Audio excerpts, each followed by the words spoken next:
Hi, and welcome to another edition of Right on Rangers Live, coming at you after a series loss and defeat in the series finale today at the hands of the Arizona Diamondbacks.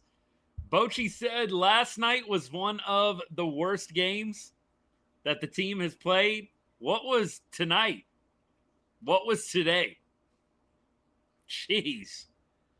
I couldn't even believe it. I'm at work watching the game on my phone, on my computer here and there, catching a few highlights, popping in on a few big moments. I was able to watch some of the condensed game and go through all of the ins and outs of each inning that way. But I walked away from my computer. It was 4-2. It was 4-2 in the top of the ninth with 2 outs. And I kind of walked away from the computer, went to do a few things at work, came back, and the game was over. 6-4. I couldn't even believe what I was seeing on my screen. I'm like, is this an old score? Is this an old score? I literally walk away from the laptop. It's 4-2, and we've got 2 outs. Maton had just struck out the first 2 hitters. I'm like, all right, here we go. Win. Good. We won 2 out of 3. Literally was thinking in my mind of the places to go today with the show after a series win, and then it just totally gets flipped on its head. Just terrible, man. Just a terrible way to end this homestand. You won 3 games, and you really should have gotten swept in this series.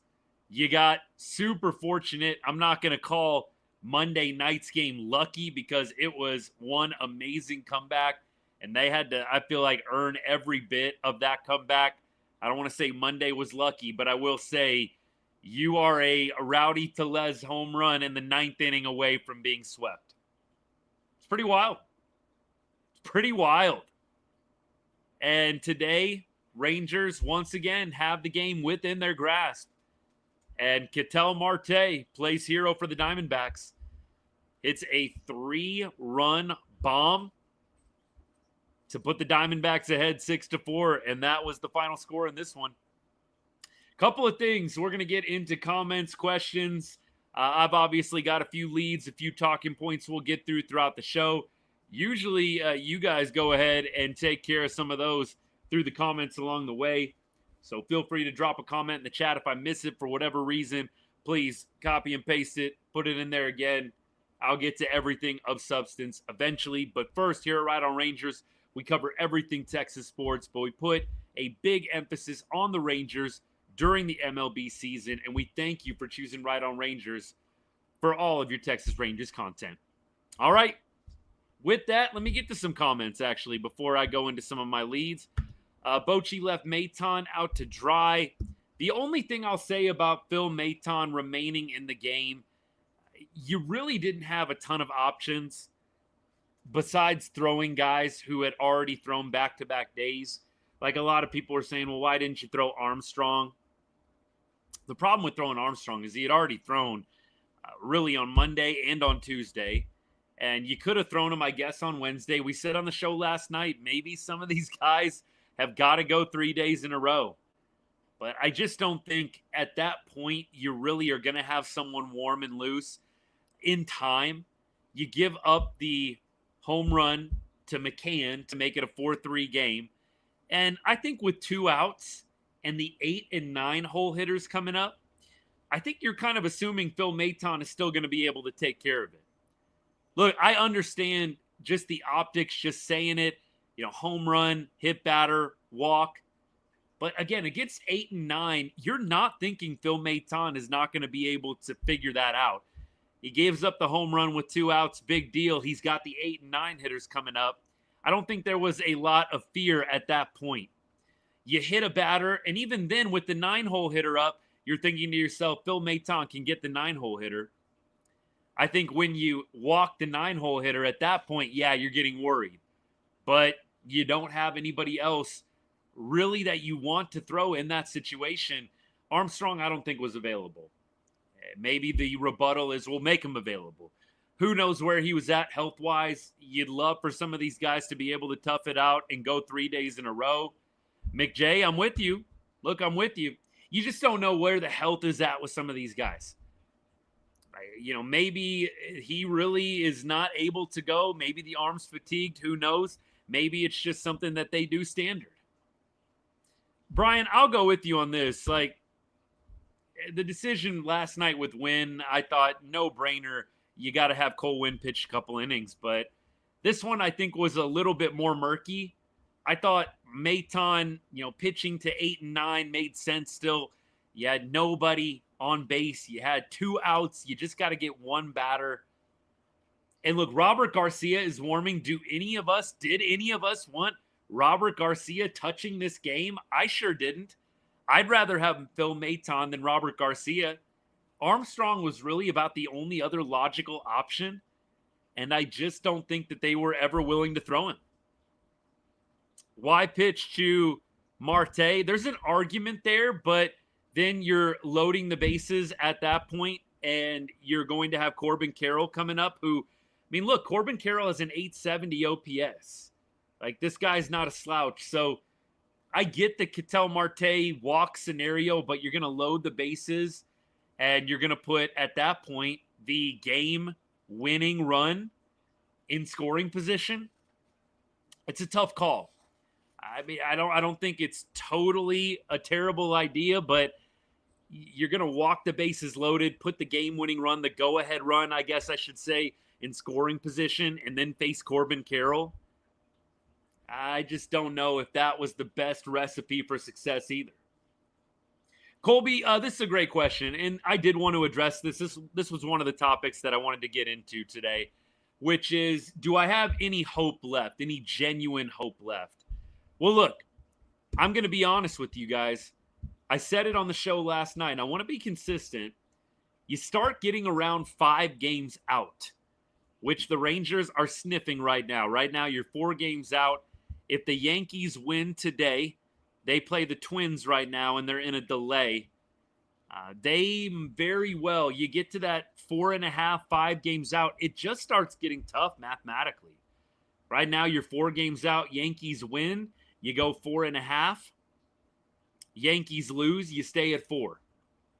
4 even is not ideal. You have lost the season series to the Yankees. You've lost the season series to the Mariners. Boston, I think you're looking pretty good. But Boston is ahead of New York right now in the wild card. The Blue Jays series is going to be huge. I really do feel like they still have a shot. No, what I see on the field right now is not looking good. Do they have a shot? Of course. Of course they've got a shot. They're not out of it. But what you're seeing on the field isn't encouraging. It's not encouraging. Here's what I'll say. I'm done predicting what this team is going to do.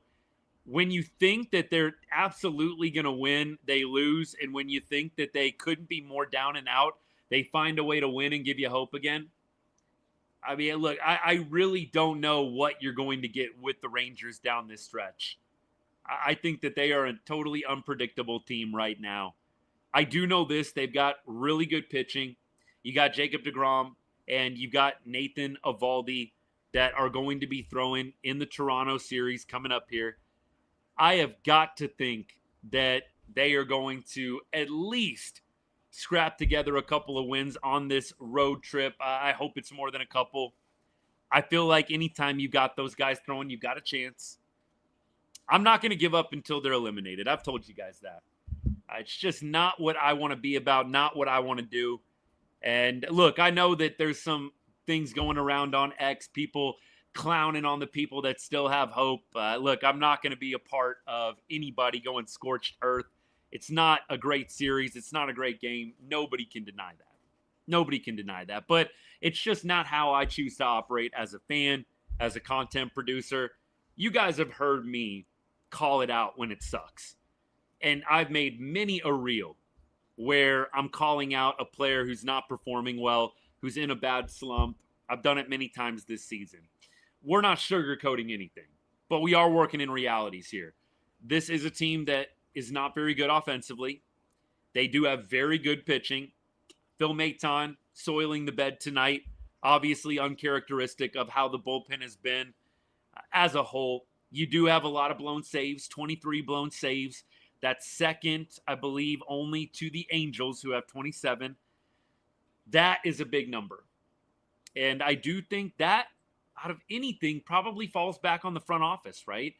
Chris Young not going out and getting any type of bona fide closer, either at the trade deadline or in the offseason.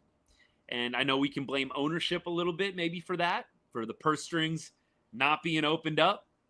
But look, there are a couple of deficiencies this team has that are pretty glaring. The offense, and I do think the ninth inning, we can definitely say at this point, is becoming a bit of an issue. I still think that the team has a shot. I know that might sound crazy to some of you. Maybe it's not what you want to hear after a bad loss like this, but that's how I feel. It wouldn't surprise me if they play well in Toronto. It wouldn't surprise me if they get their butt kicked in Toronto. I mean, seriously. It really would not shock me if they win 2 out of 3 in Toronto. Just because baseball. Baseball, I've said it all year long. It's a wild sport. Anybody can beat anybody on any given day. It's not like football where, the ebbs and flows and momentum in a game just can shift on a dime. And from game to game, it's just not. This game is crazy. And it just wouldn't surprise me if the Rangers have success on this road trip. It also wouldn't surprise me if they are absolutely terrible on this road trip. That's where I'm at, honestly. I really don't know what to feel about this team right now. Tonight, obviously, is depressing. It sucks. I'm not at all sitting here happy about what happened, but I am also acknowledging when this team has hit rock bottom, they find a way to reel off some wins, and then you're believing again. I remember that. Y'all remember that Baltimore series? The Baltimore home series a few weeks ago, and they lost 10-6 to Baltimore. They were getting shelled, and I thought that was rock bottom, and then all of a sudden, they started winning a bunch of games. They got swept by Kansas City at home. That felt like a low point. Every time you think this team is totally cooked, they end up doing something to make you believe again. Jay, you're welcome, man. I appreciate that. Look, I love hanging out with you guys. This is like group therapy to me. Look, you guys know I'm not, carrying water for the team. I'm not doing any of that.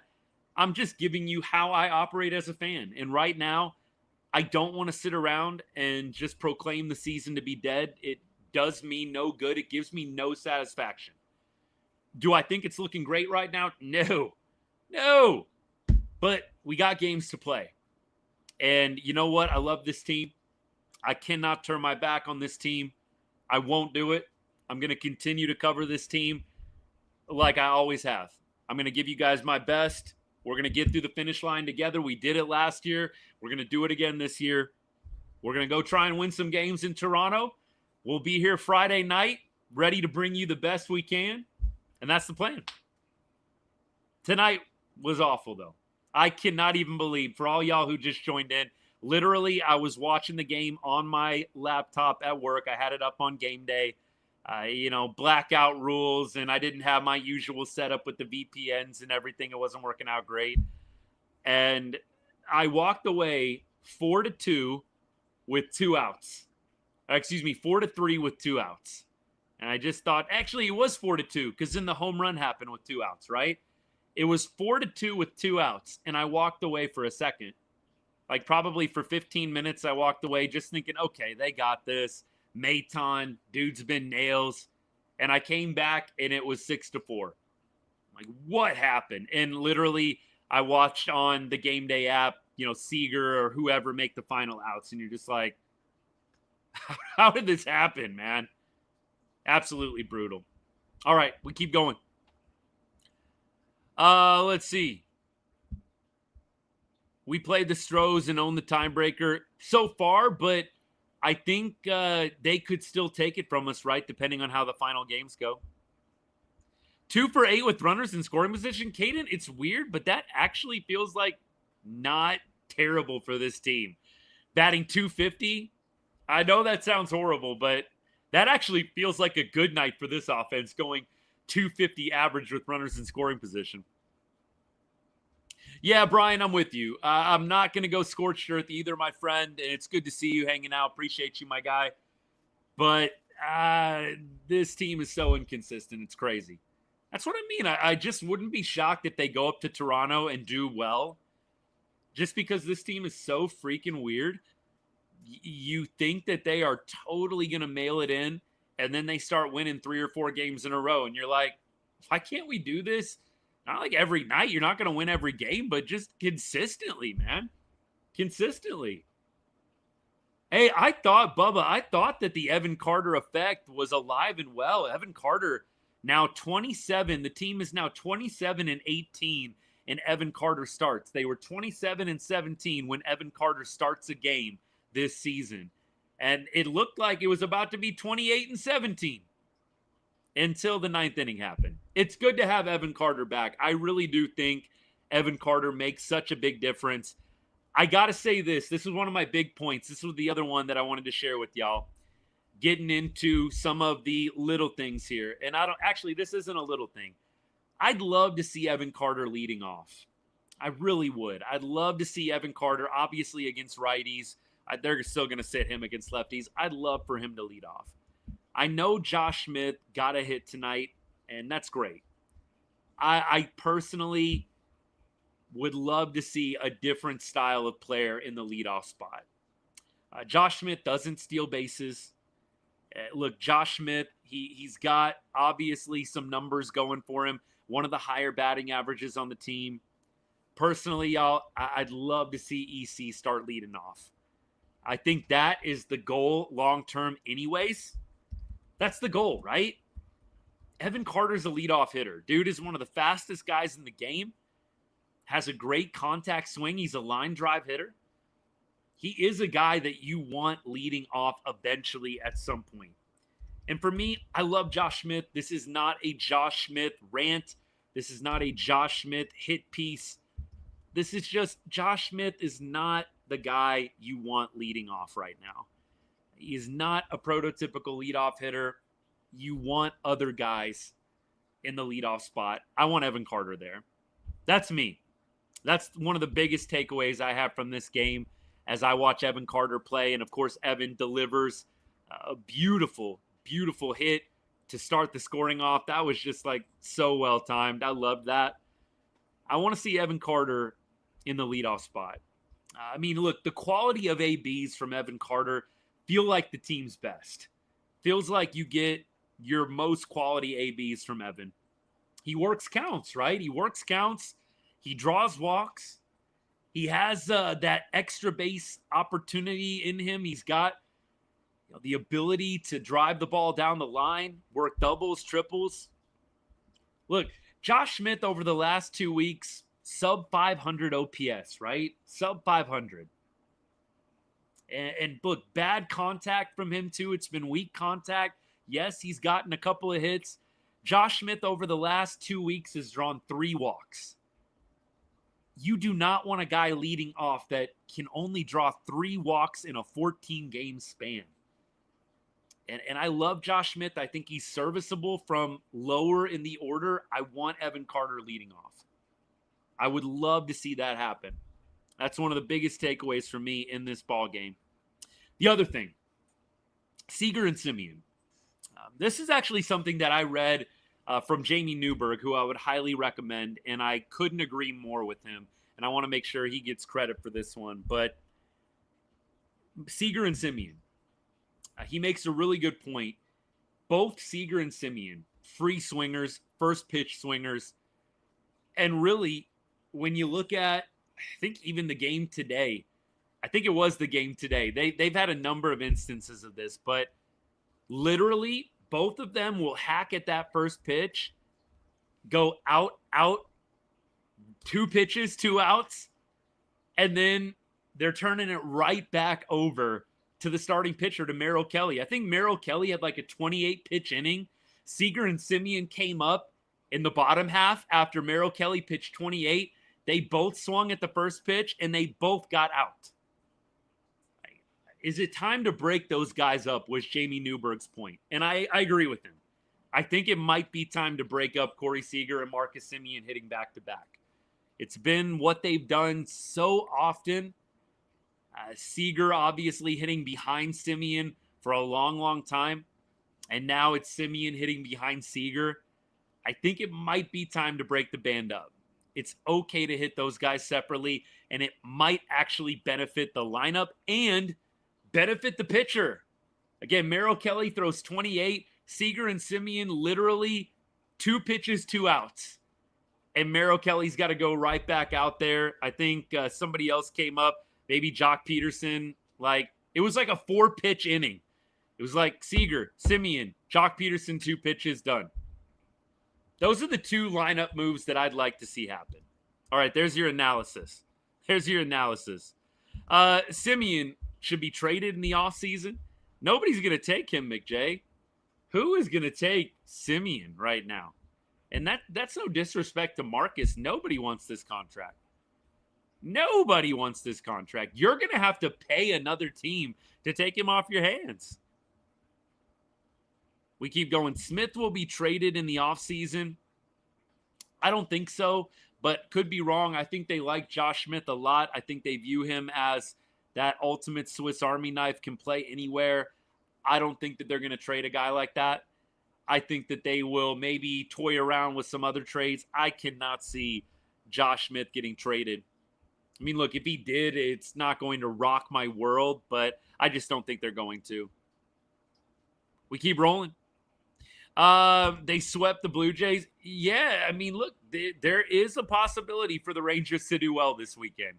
They've got good pitchers throwing. Evo's going to be throwing. DeGrom's going to be throwing. You've got some good pitchers going this weekend. We're going to preview the Blue Jays series here in just a little bit. Brian, same. Absolutely. They have to find a way to rebuild the farm. I think at this point they are going to try to do it through the draft, and I think that they might work a couple of offseason trades. Jerry, appreciate the gift, by the way, my guy. Thank you so much. Appreciate the generosity. I think that with the Adolis trade, and I do say that confidently, I do think the Rangers will try and deal Adolis Garcia in the offseason. I feel like they will find some suitors. I don't think he's going to have zero value. I think that they will be able to get a prospect or 2 for him. I think had they traded Adolis at this deadline, you might have been able to get around the fringes of a top 10 prospect. There were that few impact right-handed bats that were actually available, right? Yandy Diaz didn't get traded. Taylor Ward didn't get traded. If you would have put Adolis Garcia on the market, I think you could have got probably somewhere between a 10 to 15th ranked prospect.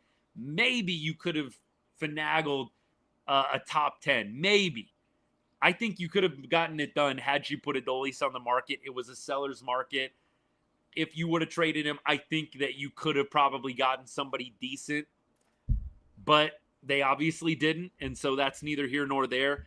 Depending on how he finishes, I still think that you could get a top 15 prospect for Adolis Garcia. It depends on how he finishes. If he has a strong finish to the season, I think you definitely could get a top 15. Unless you want to go like 2 top 25s, I would rather get a top 15, go 1 for 1. But that's just me. Keep going.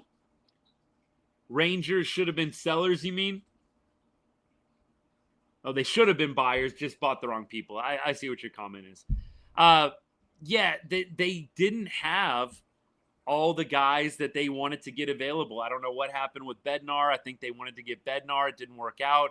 I think they got outbid. And then I don't really think they had their eyes on some of the right-handed bats that were available. And I don't think that this team is one bat away. I kind of said this last year, honestly, when Josh Young was coming back. I was like, I don't think they're a Josh Young away from being a good offense. This was 2024. I don't think that they were an O'Hearn or a Laureano away from being a good offense. I think there are just multiple black holes in this offense, and I'm not sure one guy was going to fix it. Unfortunately. We keep going. Matt Hicks said, this was only the 3rd time this season that Maton had been asked to get more than 3 outs. Interesting. Would I have given up Walcott for Miller? Probably not. Probably not, McJ. I think I would have held on to Walcott. Miller, by the way, I know some teams are trying to or were toying with maybe turning him into a starter when he was really getting talked about with the trade deadline. I don't think the Padres are doing that. Maybe they will. I'm not a big fan of trading a number one prospect for a closer. And right now, Walcott, obviously the number one prospect in your organization. I'm just not a big fan of trading your number one everyday position player for a prospect. If you're going to trade your number one everyday prospect like that, I think you got to get a lot more than Mason Miller. O'Neal Cruz trade. Could you see the Pirates trade him, going after him in the offseason? O'Neal Cruz is an electric player. He really is. And I don't know what the Pirates, are going to do in the offseason with him. I don't know what they're going to do with Paul Skeens either. I think a lot of people are curious. What will the Pirates do? Rangers are going to have some interesting decisions in the offseason. I do think that they need to blow up multiple positions and just start fresh. But O'Neal Cruz would be great. Obviously, I mean, look, he's got a lot of red on the Baseball Savant page. The base running value is elite as well, but the velo, the barrel, the hard hit, the sweet spot, the swing speed, the walk rate. There's a lot to like about O'Neal Cruz. I think he would take a bit of a king's ransom. So the only thing about getting a guy like O'Neal is you're going to have to deplete that farm system even more. So anybody that's wanting to go get one of these young guys that is kind of an up-and-comer in the league, understand that whatever team is going to get that player is going to have to give up a lot. So the Rangers are going to have to make up their minds. I think that they are still going to see themselves in win-now mode. I know maybe that sounds odd, but I think a lot of that front office is in agreement. They're in win-now mode. You've got Jacob deGrom. You've got Nathan Eovaldi. You've got Corey Seager. You've got a number of other guys that you've signed to big contracts. I think the Rangers are going to continue to probably dip into that farm system to go and get guys that win now. So, McJay, I don't think that that's going to be the priority. I think the Rangers are going to try and continue to be in that win-now mode. And look, honestly, with this season going how it is, if the Rangers don't make the playoffs, I don't think CY is going anywhere. I don't think Fenstermaker, Figueroa, I don't think any of those guys are going anywhere. But I do think that they will be highly motivated to continue to try and make it back to October.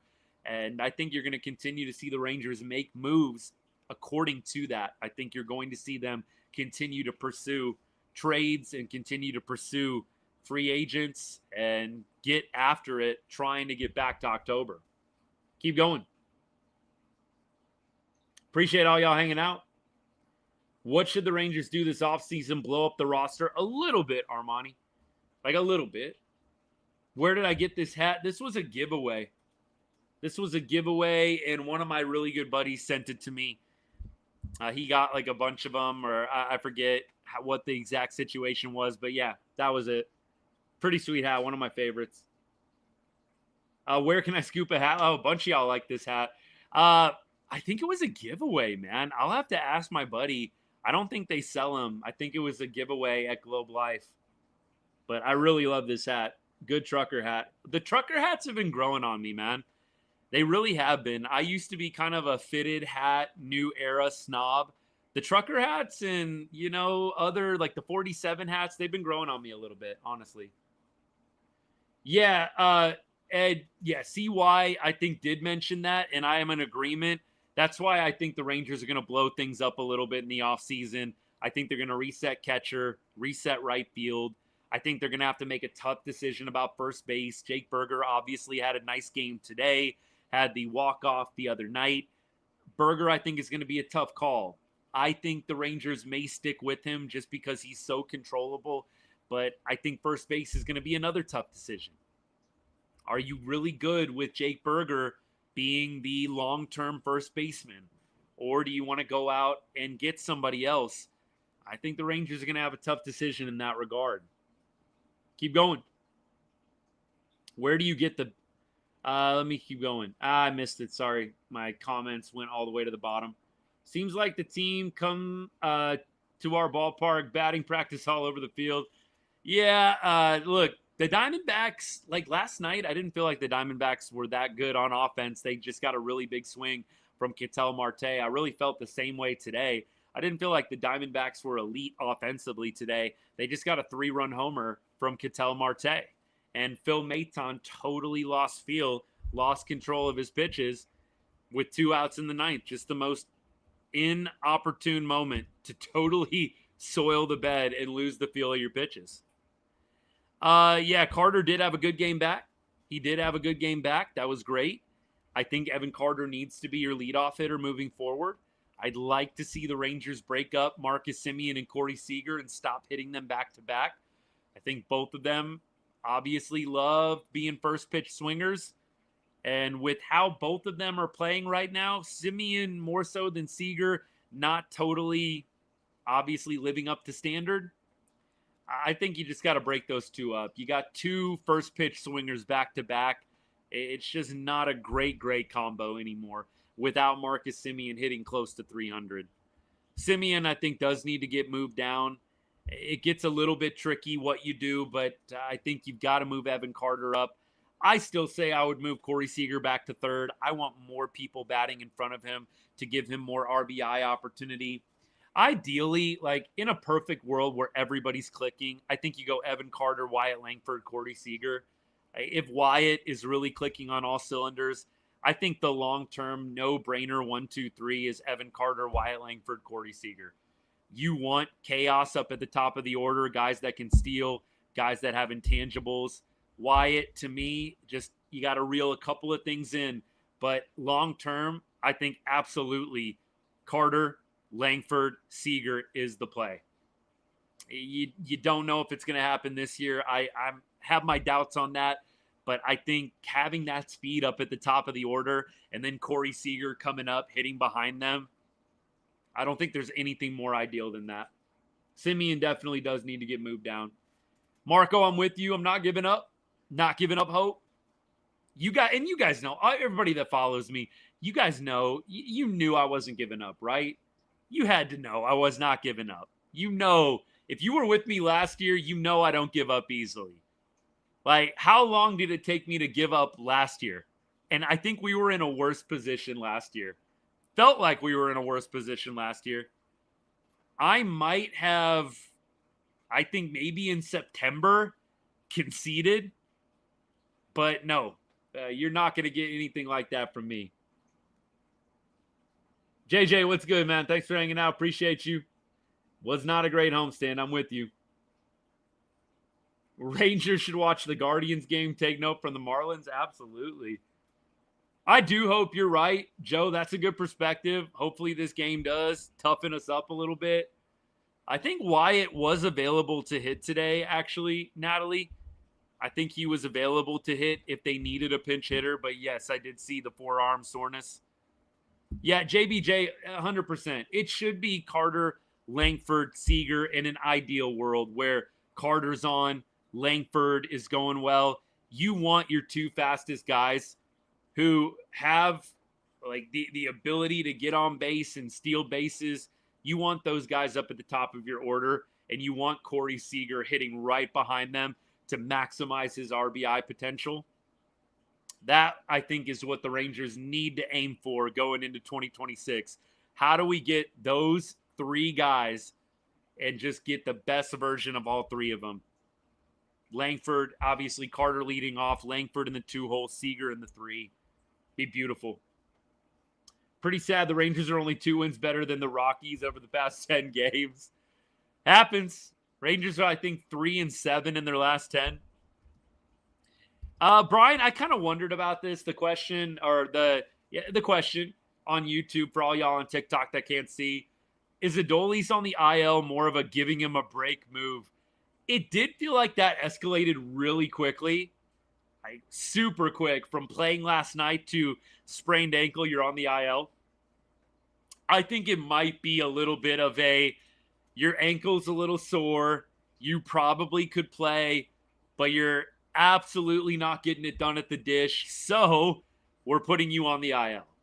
I do think there is a little bit of that to this situation, Brian. Yes.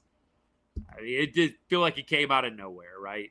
That, to me, that is definitely a strong possibility. We keep rolling. Appreciate all y'all hanging out. Look, today, I don't want to depress us too much, but I do want to roll through the box score a little bit with you guys, and then we are going to get into the preview of the Blue Jays series. So today, you look at the box score up and down. Merrill Kelly was primed to get his first win as a Texas Ranger. It was not meant to be. Merrill threw a quality start, 5 Ks, 6 innings, allowed 8 base runners, 7 hits, 1 walk. But overall, pretty high quality from Merrill Kelly today. Was impressed with him. Curvelo, love him coming in. Gets a hold, gets his first MLB hold. Came into that 7th inning, had a strikeout. Nobody reached base. Hobie Milner did walk 1, but nails as always. And then Phil Maton came in the 8th, got a big strikeout of Locklear. Looked like he was cruising in the 9th. And then ultimately ended up blowing a save, man. The rest is history. We know how it ended. But up until Maton, with 2 outs in the 9th, the bullpen looked outstanding. Now, we go to the box score. Josh Smith, 1 for 3. Again, not saying Josh Smith sucks or is terrible, but I just don't think he's your leadoff hitter. The guy doesn't walk. He's walked 3 times in his last 14 games. He doesn't draw walks. The contact has not been ideal. He's got a sub 500 OPS over his last 14 games. I think Josh Smith needs to move down. I've been saying that. I think that Evan Carter should take over at the 1 spot. We'll see what Bochy decides to do. Haggerty came in for Smith eventually and went 0 for 2. Corey Seager 0 for 5 hurt today. Anytime Corey Seager goes 0 for and 0 for 5 in particular, he did put the ball in play every time. No strikeouts today, but it's painful. Marcus Semien going 0 for 4 doesn't help either. So your 2 and 3 hitters went 0 for 9 with a walk. I mean, that's not going to play. I know the Rangers, they score 4 runs. The magic number's been 4 all year. Corey Seager and Semien going 0 for 9 just is not going to work out well. Jock Peterson 1 for 4. Evan Carter multi-hit. Don't need no stinking rehab. Bro's just ready. Played 1 game down in Frisco, and he's back raking already. It's good to have him back. Again, Rangers are 27 and 18 when Evan Carter starts. You got to get him back in the lineup as much as you possibly can. Jake Berger continues a good run of hitting. Multi-hit today, 2 for 4. Had a home run, a 2-run bomb that put the Rangers up 3-1. That was beautiful. You hope Berg can figure it out. OPS jumps up to 681. Josh Young was 1 for 3. He had a double, and he also drove in a run as well, an all-important insurance run for the Rangers going into that 9th inning, and you thought that was going to seal the deal. Jonah Heim, 0 for 3. He did have a walk. Again, I think Heim's days are probably a little bit numbered at this point in Texas. I feel like he is either going to be traded or non-tendered at the end of the year. I cannot see the Rangers marching back into 2026 with Jonah Heim. Nothing against the guy. I like him personally. Think he's a good dude, but I don't see the Rangers running it back with Jonah Heim and Higgy next year. It's just been too bad. It's been too bad. You can't justify. Bro's got a 213 average with a 602 OPS. Like, you cannot justify bringing this back for another year. You can upgrade. Jonah Heim has been pretty good defensively. He can't throw anybody out. He's had a couple of them, I know, but he can't throw out runners consistently. Last year was worse than this year. This year it feels like it's gotten like a little better. I just don't see any way they run it back with Heim and Higgy. I think Higgy might be back as, kind of a secondary catching option. I think the Rangers just got to figure out a primary catcher. I don't want to see them do this 50-50 stuff again. I like Higgy, but I'm not a fan of Higgy 50-50. I think Higgy is a great platoon catcher. I think you can match him up against certain pitchers and in certain places. Play him on the West Coast. Obviously, he loves hitting there.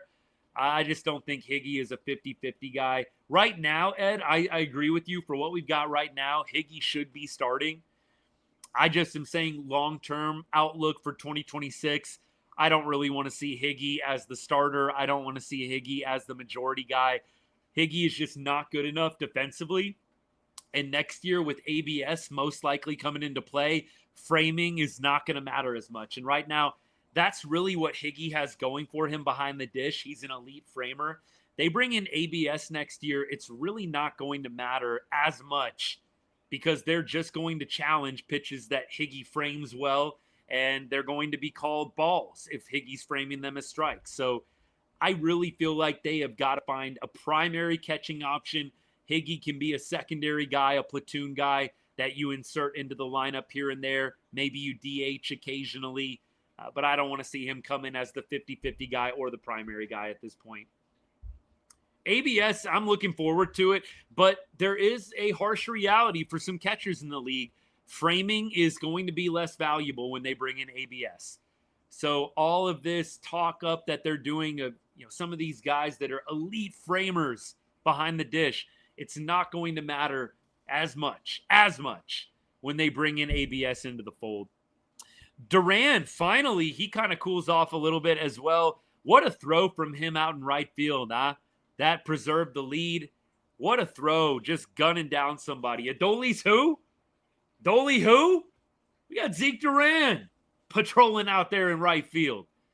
That was a highlight of this game for sure. Bro has got a cannon. It was pretty hilarious. I don't know if you guys saw the stat. That ball that Zeke threw from right field to gun down the runner at home, it was harder thrown than any pitch Merrill Kelly threw all afternoon. Like that was a pretty crazy stat. I like seeing that one. All right, we got to flush this game out.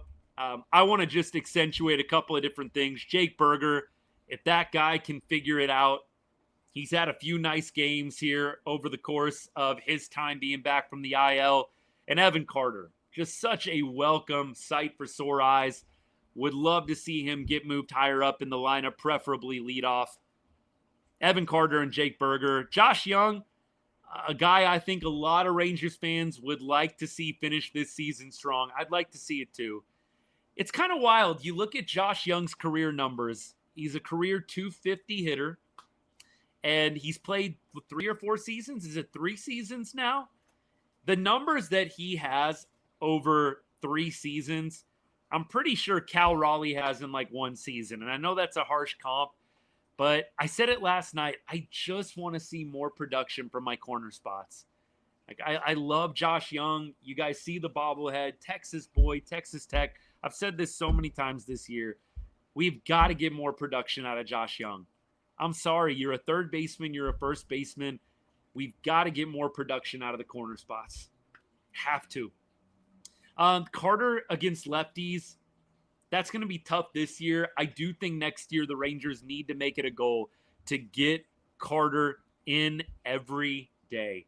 I'm not for throwing him in the fire right now on August 13th. You haven't done it all season. Don't start it now. You're trying to win ball games. You're not trying to experiment.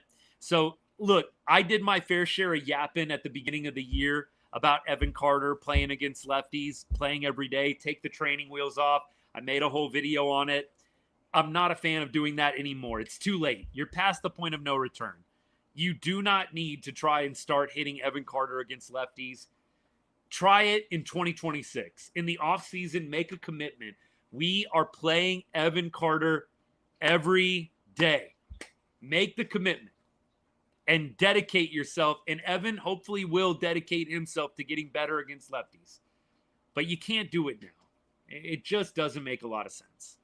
But I'm all for it. And I'm totally in support of everything you guys are saying that are frustrated with Evan not playing every day. I just don't think you can do it now. It's August 13th. You've got a month and a half left of the regular season. If you were going to do it, you should have done it in April. Worst case scenario, you should have started doing it in May.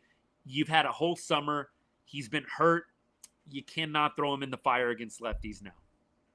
All right, let me get to YouTube a little bit. I missed out on you guys. Maton's still loyal to Houston. Yikes. A lot of people turning on Phil pretty quickly here. Come on. Let's not turn on the guy. He's been pretty good. Tonight was not great, but yeah, Rangers fans turning on Phil Maton pretty quick, man. Pretty quick. All right, let's see here. Not winning anything until we fire Bochy. Man, look, I'm not a fan of all Bochy's moves. You guys know this, but he doesn't feel like the problem to me. He feels like a problem at times, but he doesn't feel like the problem to me. I've said it all year long. When we fired Donnie Ecker, the players are the problem. We've got problems with the players, the ones, swinging the bat, throwing the baseball. That's who we have problems with. I think if you gave Bochy different players, nobody would be talking about Bochy. If you gave Bochy a couple better bats, nobody would be talking about Bruce Bochy right now. I just think what happens is we're so tired of whining about the offense, at least I am. You start naturally looking for other targets. And Bruce hasn't been perfect over the last few games. Don't get me wrong. But nobody would be talking about him if the Rangers actually had a competent offense. And I know that people are kind of getting on Boch for the clubhouse and, just the way that the team is carrying themselves. I don't know, y'all. I think that's kind of a week out. Can we keep it locked in exactly where we need to? These players have regressed. That is exactly where this needs to stay locked in. Can we criticize the coaching staff? Yes, they deserve some criticism. Can we make that the actual problem instead of the real one? No.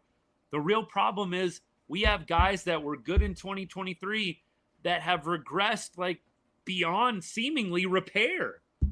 Again, Jonah Heim. We talked about Heim. Man, it hasn't been Heim time for real since 2023. It's a huge issue. Adolis Garcia, the regression there. What, it's Bochy's fault those guys regressed? I'm just not there. I'm with you on criticisms of different moves Boch has made, the pitching. Look, the guy's been dealing with terrible regression from some guys that were supposed to be major key players. So Boch is at times a problem, but he ain't the problem, man. He ain't the main problem by any means. And so, look, I can go there to an extent, but I can't sit here and say this team is not going to win anything until Bruce Bochy's gone. This team isn't going to win anything until they hard reset multiple positions. And I hope that they still have a shot this year. They catch fire and get lucky. Even if they win the World Series, I don't know I'm going to change my tune. Even if they win the World Series, I still say trade Adolis Garcia. You got lucky that you got on a hot streak, on a heater. Still make the tough moves in the offseason. Is Bochy going to come back? I don't know if he's going to come back. I think he will probably think about it. Maybe he's already made up his mind. But I do think that Bruce Bochy will probably come back if they make the playoffs. I don't think that he is going to bow out if they make the playoffs. I think he will potentially bow out if they miss the playoffs. And honestly, it might be a natural parting of the ways if that happens. I do think if they make the playoffs, there is a much stronger chance Bochy comes back. And in a way, if they make the playoffs at this point, don't you have to give Boch quite a bit of credit? Honestly, don't you have to give him some credit? If you're giving him a hard time right now and he figures out a way to guide this team to October, don't you have to kind of flip the switch a little bit? Or are we going to go with the players did it in spite of him? I don't know. For me, it's always more on the players than on the coaching. The coaching matters. It's important. Trust me, you guys know I do coaching for a living, and I totally believe in the importance of good coaching. It does make a difference. But ultimately, the guys in the box are the ones that have to produce. And I've said it to you guys so often. When you're one-on-one in the box with a pitcher, forget everything else. Forget the clubhouse vibes. Forget the clubhouse dynamics. Forget everything. You're one-on-one with the pitcher. All you're thinking about is success. You're not thinking about where you're hitting in the order, how your coach is coaching. You're thinking about getting a hit and being successful. I just say keep it more on the players. That's where the blame belongs for where the Rangers are at right now. Bochy deserves a little bit here and there for some of the decisions that he's made, questionable at times. But keep the main thing the main thing. The players. We need better. And we're not getting it right now. Appreciate the gift. All right. Let me see. Where do I need to pick up from? Higgy is a good 25% guy. Absolutely. TLC, I know that comment is a ways back, but I agree. Higgy needs to be playing about 25% of the time. Zach Gallen did not get the win, wasn't it? Let's see who it was. Curtis with the double S. Yeah, Zach did not get the win. What else do we got? What else? Rangers actually swept the Blue Jays, right? So, I mean, look, maybe you can make the argument momentum, vibes, not good, but the Rangers have not gotten kicked around by the Blue Jays this season. Ben, I would tend to agree with you. No manager is going to make perfect calls, but the offense is where this needs to stay. And I see some of y'all backing this up a little bit.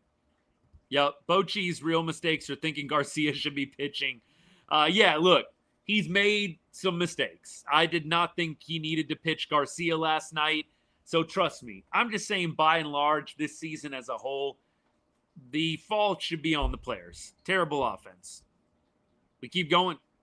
Maton or Garcia to close. Yeah, look, and I think I'll take Maton. Armstrong, I don't think was available. If you want to say he should have thrown him anyways, that would have been 3 days in a row for Armstrong. Who knows if Armstrong would have came in and done well. I do think when you let the emotions subside a little bit and you really think about all the factors, Maton feels probably like the best option. It's just hindsight. We're all armchair quarterbacking it on a Monday morning. Like, I just think hindsight's 2020. And of course, yeah, you'd love to have another better option, but I don't know the Rangers really had one there. Keep going. Yeah, slam to Jackson. I'm with you. It's tough. There's so many sentimental guys on this team who won the World Series for us back in 23. Heim, Garcia. There's a number of dudes, right? All good things have to come to an end eventually. It's a business. I will be sad to see some of these guys go, but I will be happy about the prospect of improving the club and having more success on field. And clearly, if we do cut bait with those guys, I wish them all the best. McJ, I did see that. The comment, by the way, on YouTube, did I see how far Malcolm Moore fell in the prospect rankings? I did. And that's why I say I think that they need to get I don't want to say long term, but they need to get a plan for the next 3 to 4 years at the catching spot.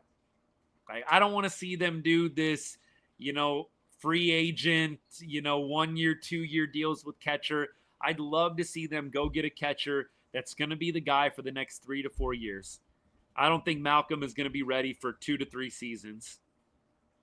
Keep rolling. Yeah, Garcia clearly has blown a few games. I think he's blown 5 or 6 games at this point. That's definitely a difference maker. Don't get me wrong, but there's a lot of other games that the Rangers could have won that have nothing to do with Garcia. They dumped low. They kept time because good catchers are hard to find. They weren't betting on him leading the offense. Jock and Berger were supposed to shore things up. Absolutely. At the same time, I don't think they bet on Jonah Heim being this bad offensively. And I don't think Jonah Heim's defense is good enough to justify him sticking around. Like, at this point, you'd rather have Austin Hedges, right? Like, you'd rather have zero offense and really elite catching behind the plate. I don't think you're getting really elite catching from Jonah Heim. I think you're getting good catching. I don't know if you're getting really elite catching, though, at this point. Where are we at on time? 55? We're doing pretty good. Appreciate the gift, by the way. M-Bear, thanks, man. Appreciate. How far did Moore fall down? McJ, do you know? Are you still hanging out, my guy? I'll try and look it up. I'll try and look it up for you guys. I forget which list it was, if it was which one I saw. I just saw it come across on my notifications really quick. Let me see. Prospect rank, Texas Rangers. Come on now. They change these all the time, though.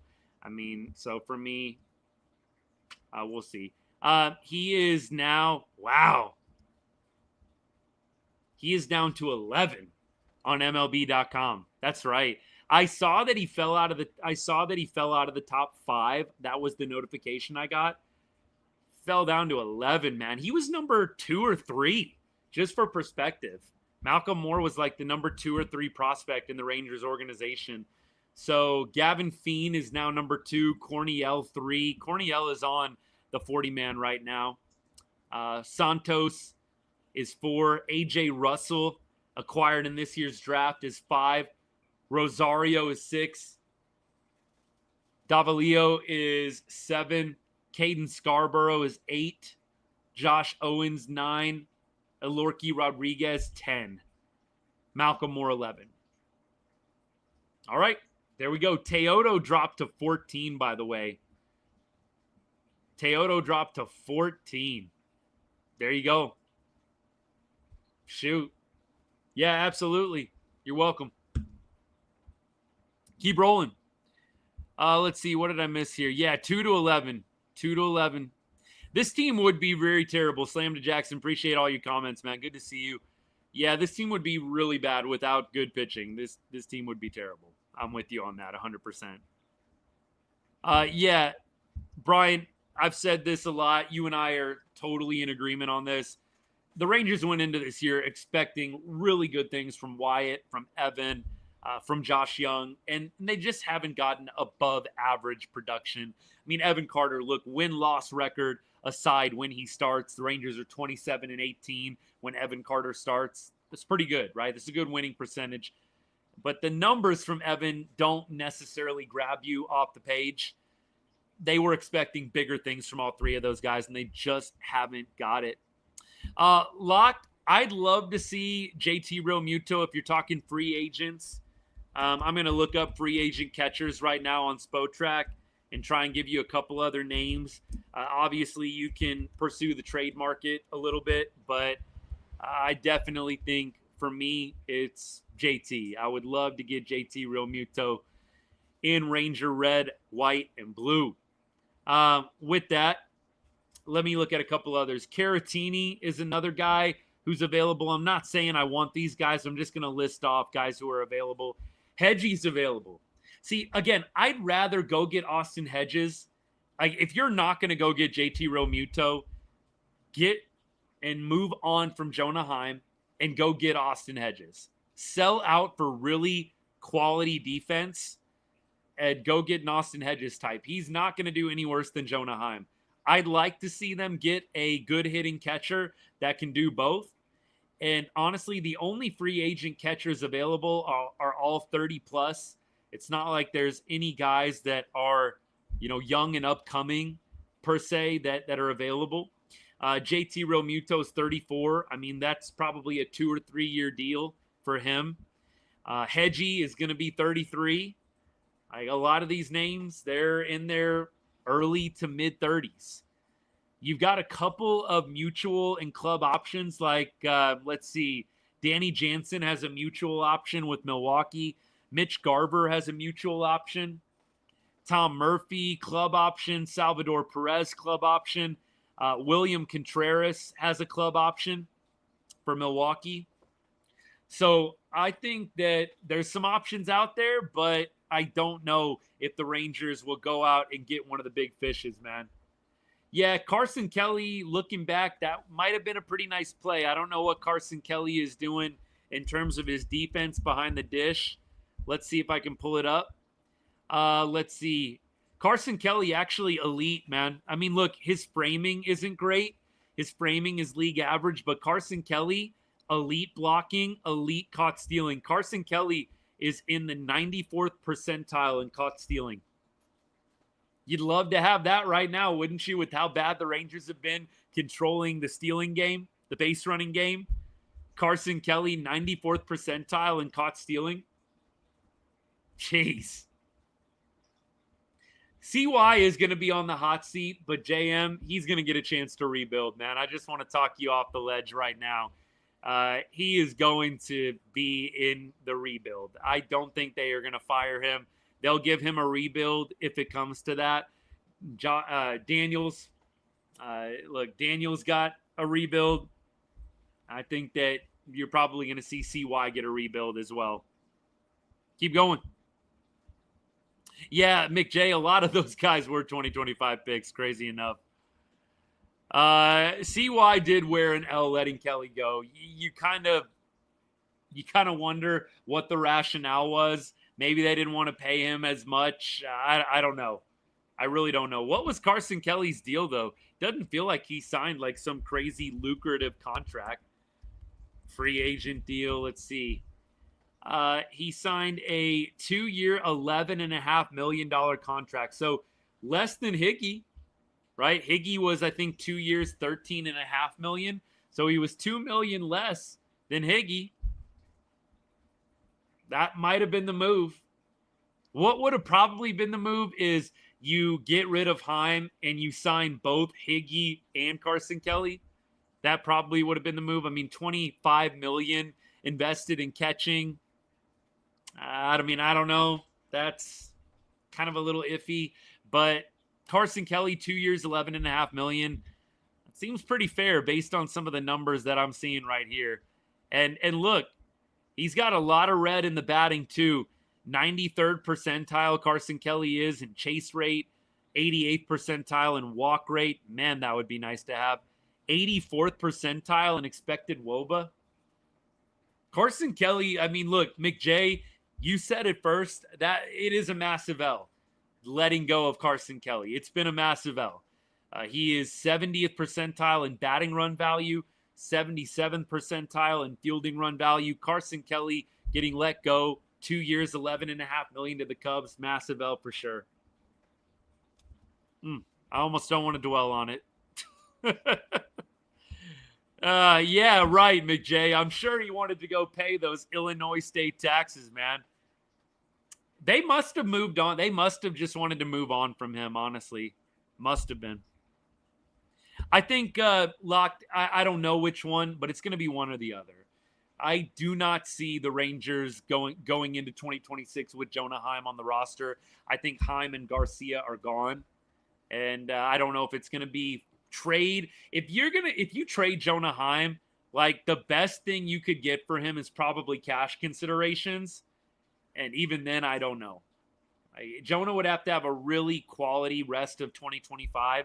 You might be lucky to get cash considerations for Jonah Heim. I don't think you're going to get a prospect for him. I think you might get cash considerations. I don't think you're getting a prospect. All right.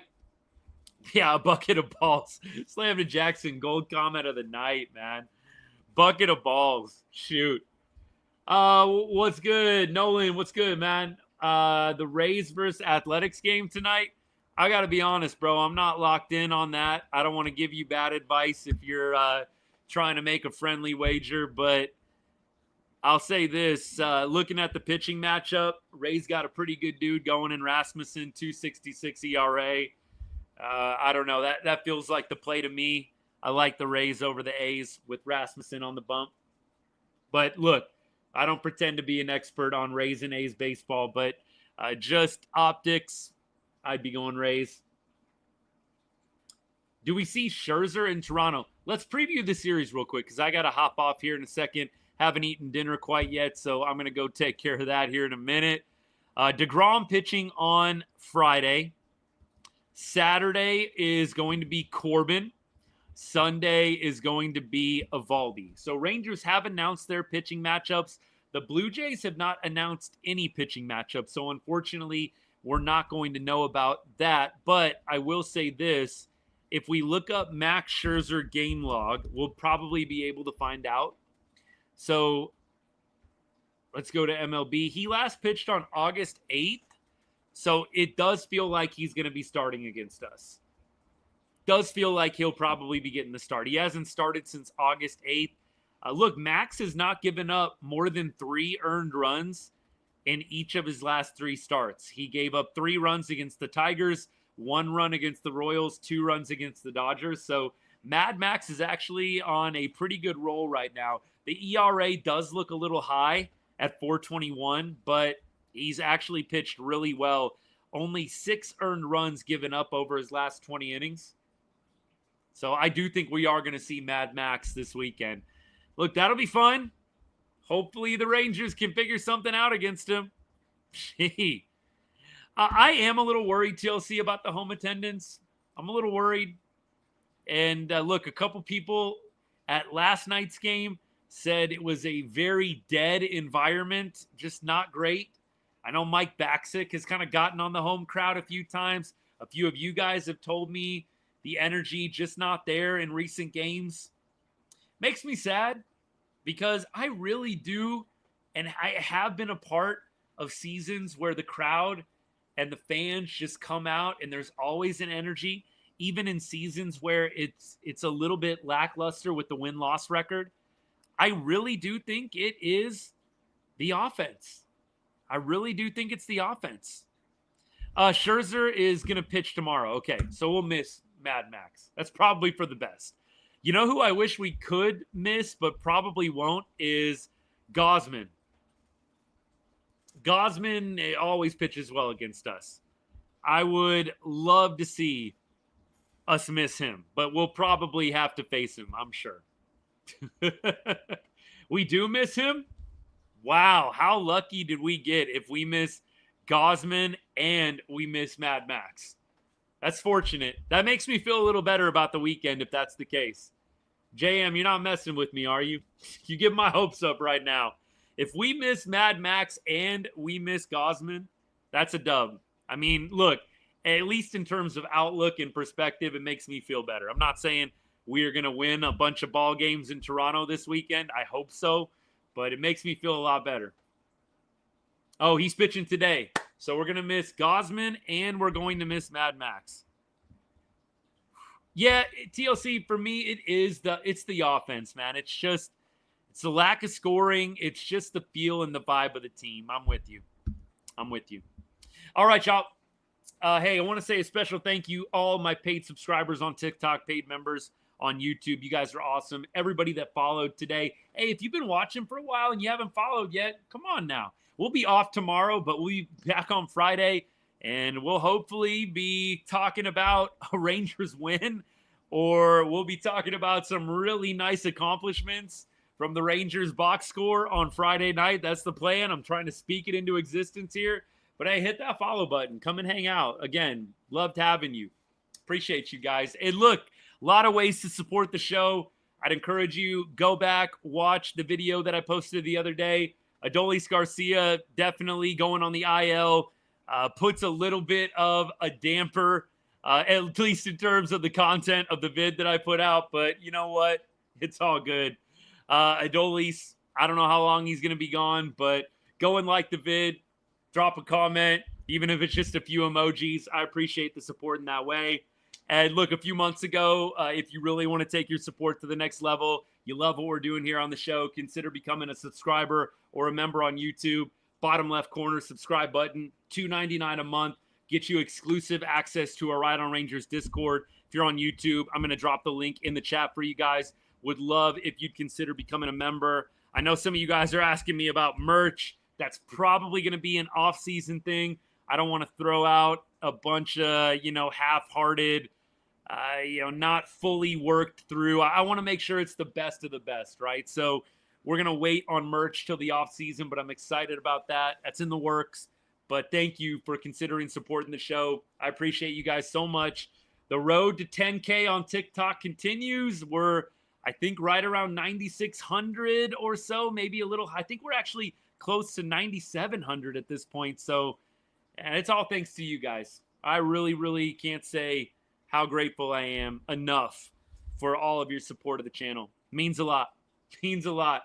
And look, tough loss today, tough series, but the sun comes up tomorrow. We have a good off day. I'll drop a couple of reels. I'm going to put out this day in Rangers history. I'm going to cook up something good from August 14th.